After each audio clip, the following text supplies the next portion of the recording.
guys, welcome back to my channel. So we are continuing on with our 355 days of vlogging. So yesterday for the February 2nd vlog, I know we talked a little bit about dealing with ghosts that show up from the past, right? Things that show up from the past in our present and not letting that derail your day, your week, your year. You continue to move forward and to make the decision, right? Because it's a choice whether or not to dwell on the past or to be in the moment. I think the most challenging part about that still is to remember that by holding on to something instead of surrendering it to God, that we are not saving ourselves any stress. We often think, I think one of the reasons why we tend to hold on to things that might not be relevant any longer, or situations that came up in the past that hurt us, is because we want to keep from being hurt again. But we've talked about that before on this channel. If you're surrendering your anxiety to God, God asks us to cast our cares on Him, then you don't need to carry around that stress with you anymore. That doesn't mean that we don't want to be wise and take the proper precautions to make sure that we are, not putting ourselves in situations where we're at risk of being hurt or, losing more than we should, or putting ourselves in harm's way. But it means that we are being proactive instead of allowing that situation to cause us emotional distress, unnecessary emotional distress, by just stewing over it. So letting things go.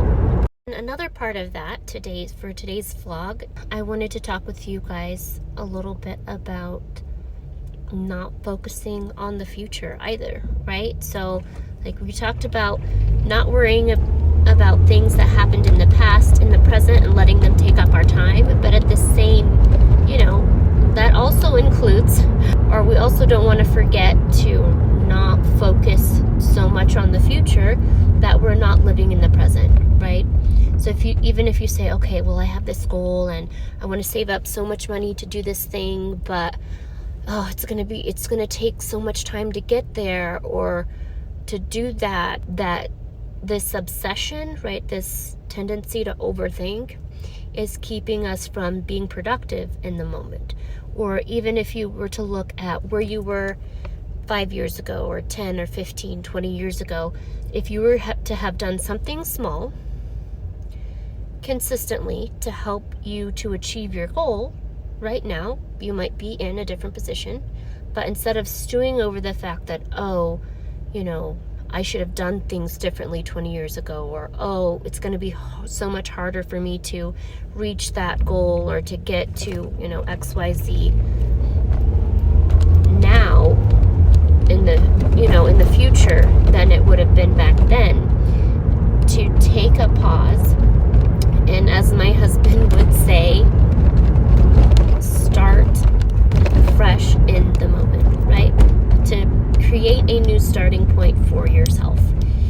And it's something that we all go through sometimes. Sometimes we might have a natural disaster or a relationship change, a change in our finances,